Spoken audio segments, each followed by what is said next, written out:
Radio. This is Pet Life Radio. Let's talk pets. Cat lovers and feline friends, it's time for Adele Park's Quirky Catnips. Today on Quirky Catnips, we're airing a chapter of Quirky Cat Goes Splat by Adele Park. This frightfully funny tale is narrated by the ever-so-snarky Skitters the cat. Find out what happens when Skitters goes cattywampus for a kitten named Harriet. Tune in each week to hear a new chapter of Quirky Cat Goes Splat, only on Pet Life Radio. Meow Kitties! Audio Recording St. George presents Quirky Cat Goes Splat. Written, produced, and edited by Adele Park. Narrated by a full cast.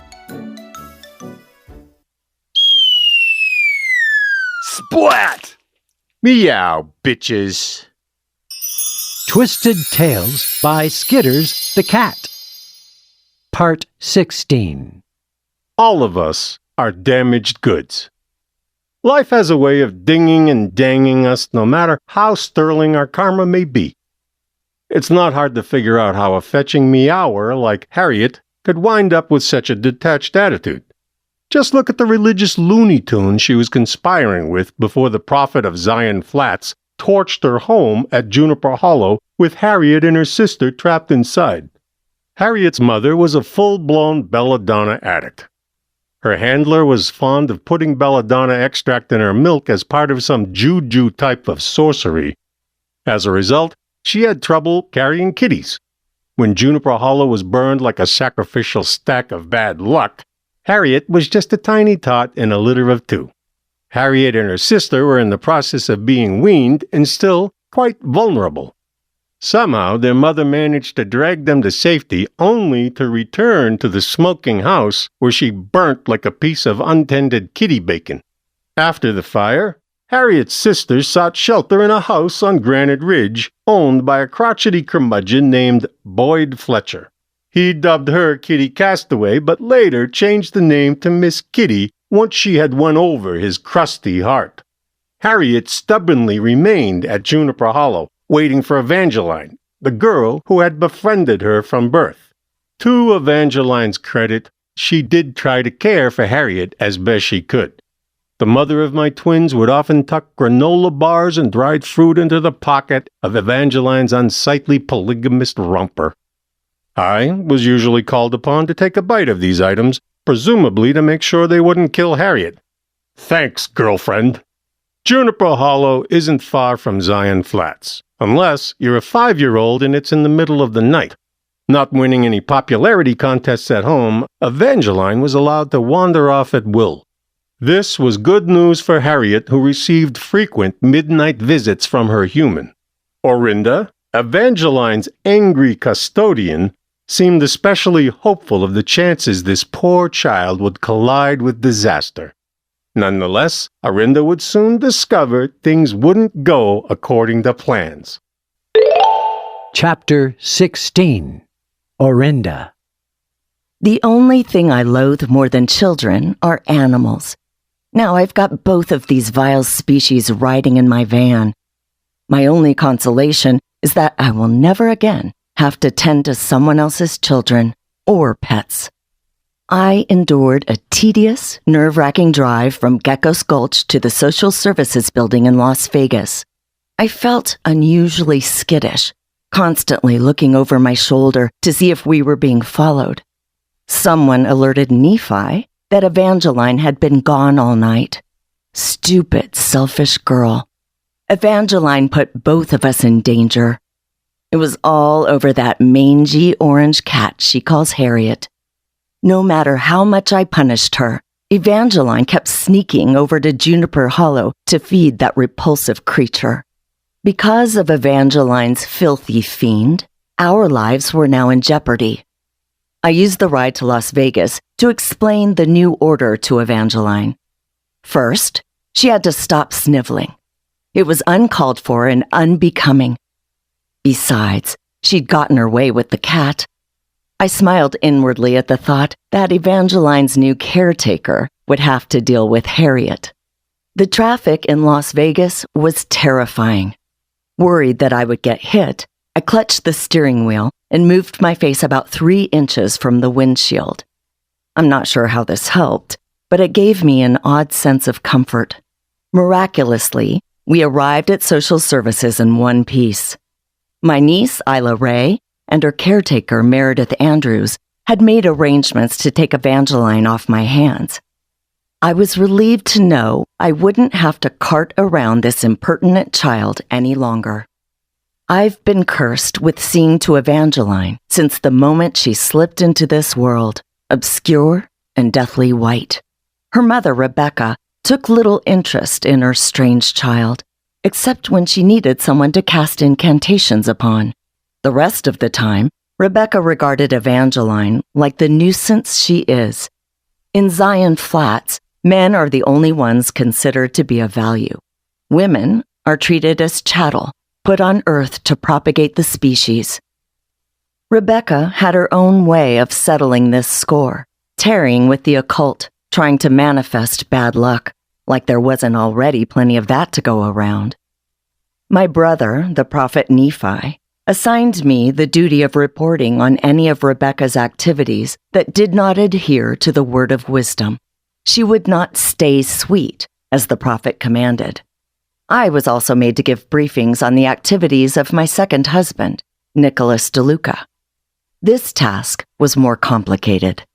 Nicholas had opened my eyes to new possibilities, ones that were now propelling me to drive a shadow child and her dirty cat into the city of sin. I had no intention of staying in Las Vegas any longer than it took to drop off my unwanted ward. I was leaving the desert for good. There never was anything here for me. None of my sister wives ever liked me. No one liked me. The only friend I've ever had is a con artist, and he's in jail. Growing up, I was relentlessly taunted by the other children in Zion Flats. They called me Fuzzy Wuzzy and Grizzly Adams. Heavenly Father must not have wanted me to suffer the sin of vanity because I was given an unsightly amount of body hair. I've got a sturdy build and my teeth aren't good. My lineage was my only saving grace. Before my brother Nephi became prophet, that position was held by our father.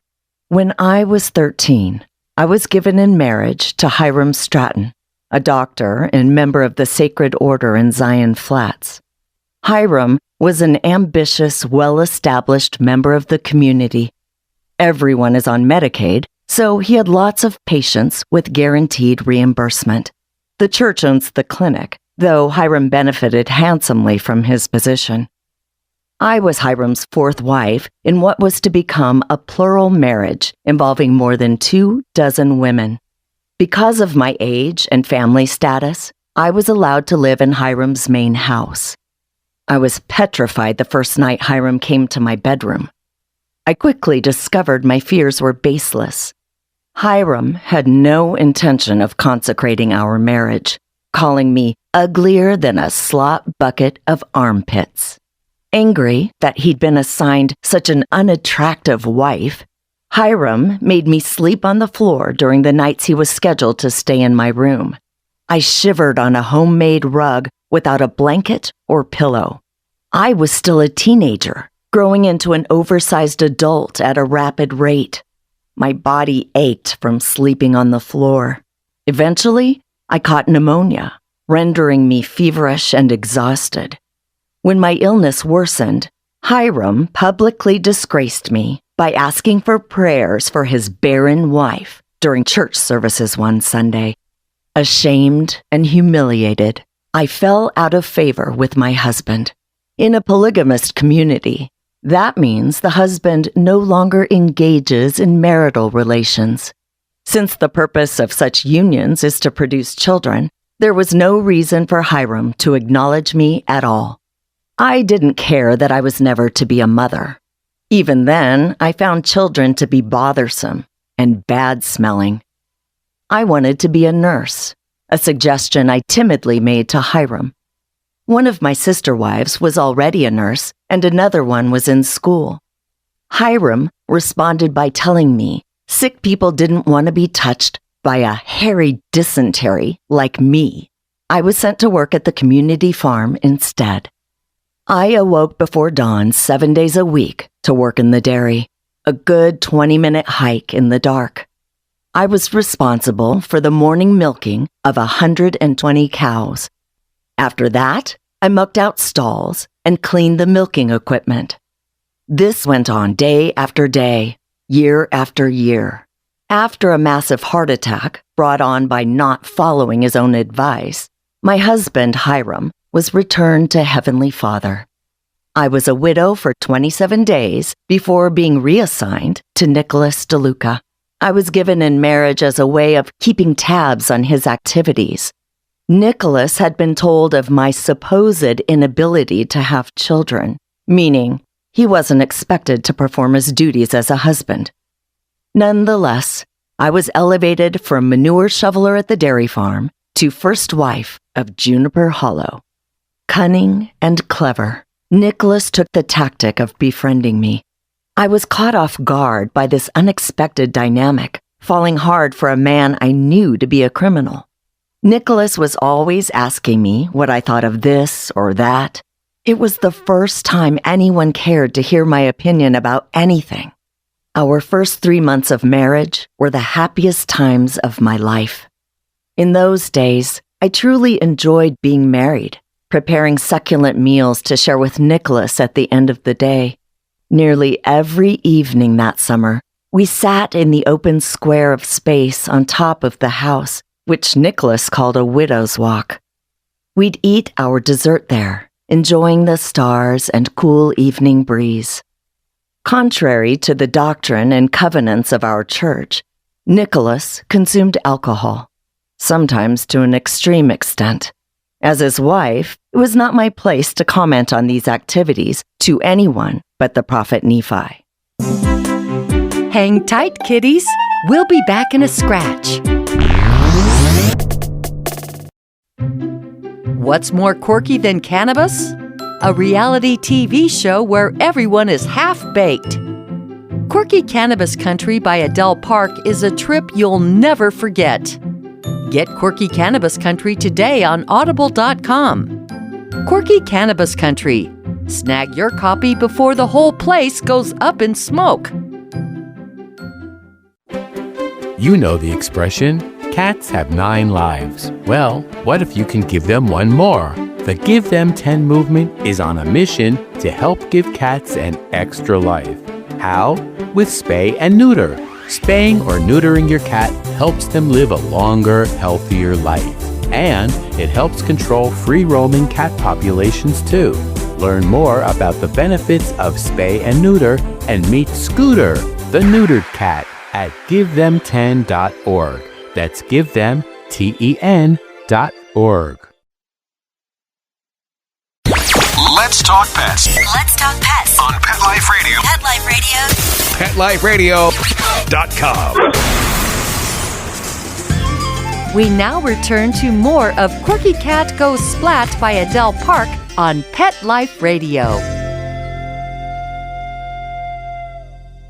Nicholas liked to talk when he drank, fondly recalling memories of his boyhood summers in Oregon. I became fascinated with these inebriated ramblings, longing to see the ocean. Other than the trips I made to the liquor store in Mesquite, Nevada, I'd never even been outside the state of Utah. Once, when I was in Mesquite buying alcohol for Nicholas, I stopped in the library.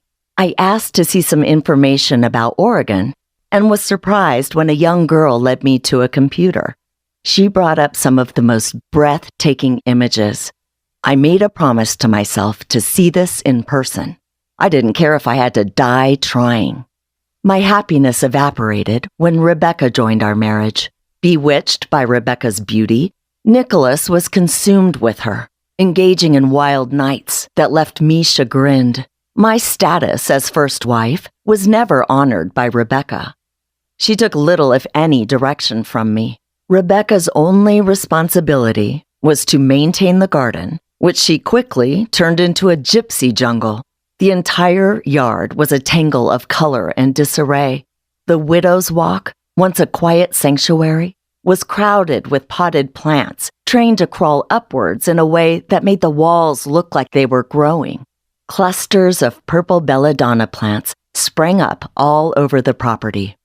A few days shy of her first wedding anniversary, Rebecca gave birth to Evangeline. I don't take much stock in omens, but that birth was a hard one. Coming on a night when the wind was howling so hard, I thought God himself was sending out a warning.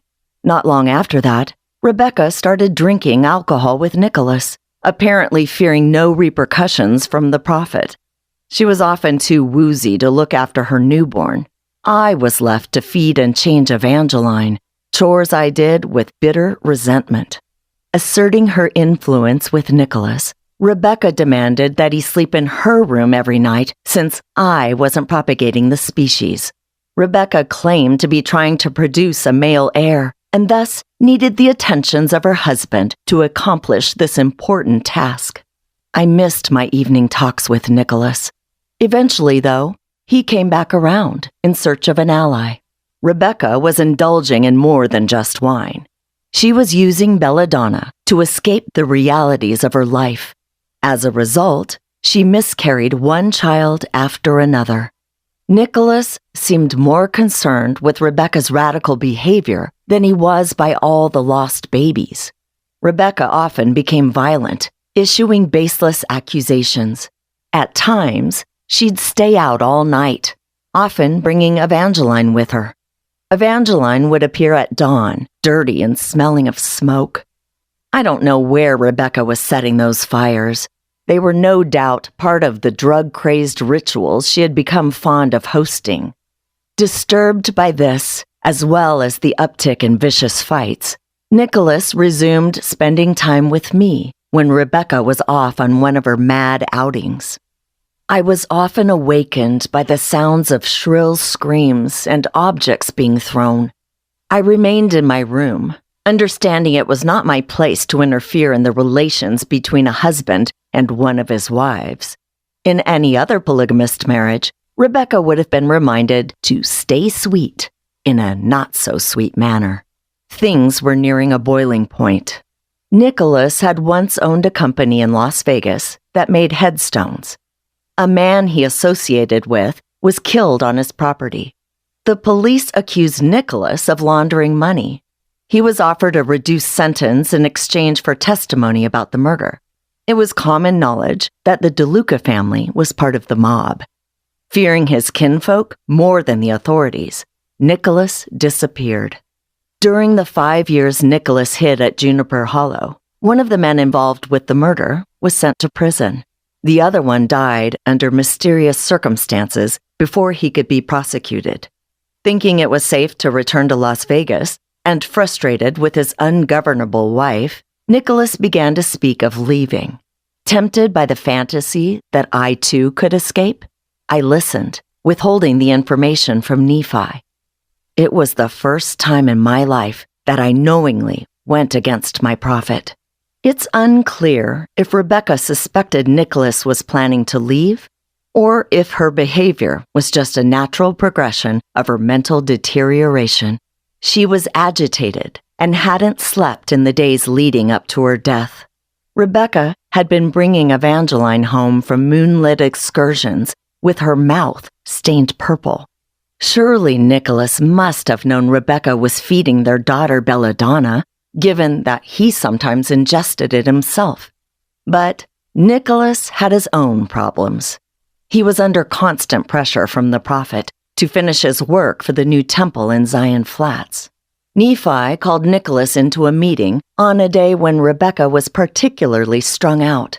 Claiming she was starving, Rebecca prepared a lunch of blueberry hotcakes with warm syrup. Enticed by the inviting smells, I joined Rebecca at the table. I should have known better. Halfway through lunch, my head began to cloud and my stomach revolted. Certain that I had been poisoned with belladonna, I forced myself to evacuate the contents of my stomach. It helped, but I was left feeling weak and dizzy. I took to my bed, hoping to sleep off the illness. In the evening, I was awakened by the sound of furious screams coming from the yard. Nicholas had returned from his meeting. I could hear him accusing Rebecca of trying to drown Evangeline in the christening font. Rebecca claimed she was just trying to baptize her daughter, knowing full well that duty can only be performed by the prophet. The fight moved inside, with Rebecca screeching and throwing things. I had confided in Nephi that Rebecca was spinning out of control. Most of the fights happened at night, so Nephi instructed me to cut the power to the house if things got out of hand. I heard Nicholas holler in pain, a sign the violence had escalated. Running outside, I grabbed a pair of wire cutters and threw the house into darkness. Moments later, Nicholas burst from the house, heading for Fletcher's sneak. Somehow, I knew he was leaving for good. Just as I was deciding what to do next, Evangeline appeared at my side, wet and frightened. The sensible thing would have been to let Rebecca do what she will with her own daughter. Instead, I loaded this pesky child into the boat and rowed her to the other side of the lake, instructing her to climb to safety. Nicholas had oftentimes brought Evangeline to Granite Ridge while he was working, so she knew about the ladder in one of the catacombs. As I was rowing back to the house, I heard, rather than saw, Rebecca throw herself off the widow's walk. I shall never forget the sound of those wounded yowls. I cleaned up the scene as best as I could, dragging Rebecca's body away from the house. Then I got in the van and drove to Zion Flats to alert Nephi. To my consternation, custody of Evangeline was given to me. We moved into one of Nephi's homes, sharing a small room. Thankfully, I wasn't sent back to work at the dairy. Since I now had a license and a van, I drove the group of women employed at Gecko's Gulch to work during the week. Nephi wanted me to serve as a deterrent for idle talk. As always, I was to let Nephi know about any transgressions that might be occurring. I got a job in the kitchen, a relatively private space with a phone that I was granted full access to. At Moon McKenna's suggestion, I began to call my niece, Isla Ray, on a regular basis. Every so often, I was required to take Evangeline to the Social Services Building in St. George.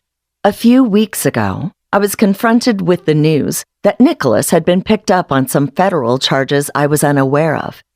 He'd made a deal to serve as an informant in exchange for a lighter prison sentence.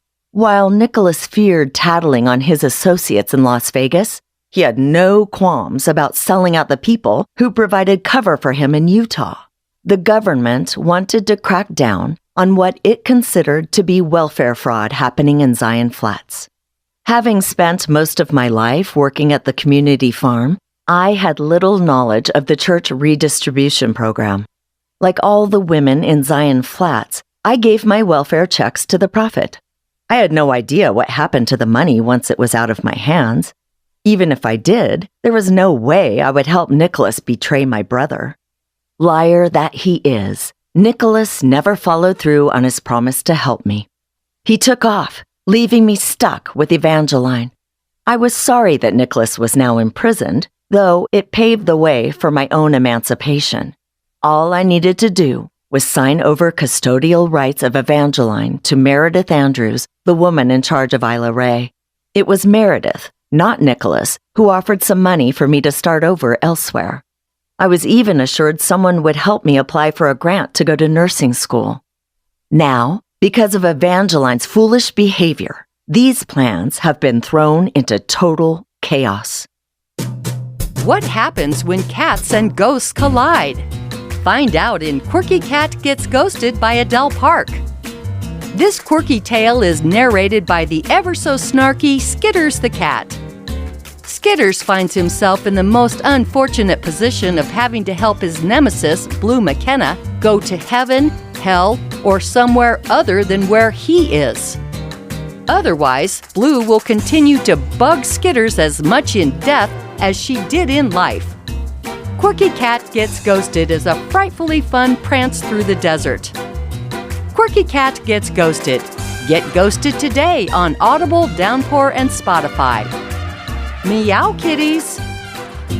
Let's Talk Pets, every week on demand, only on PetLifeRadio.com.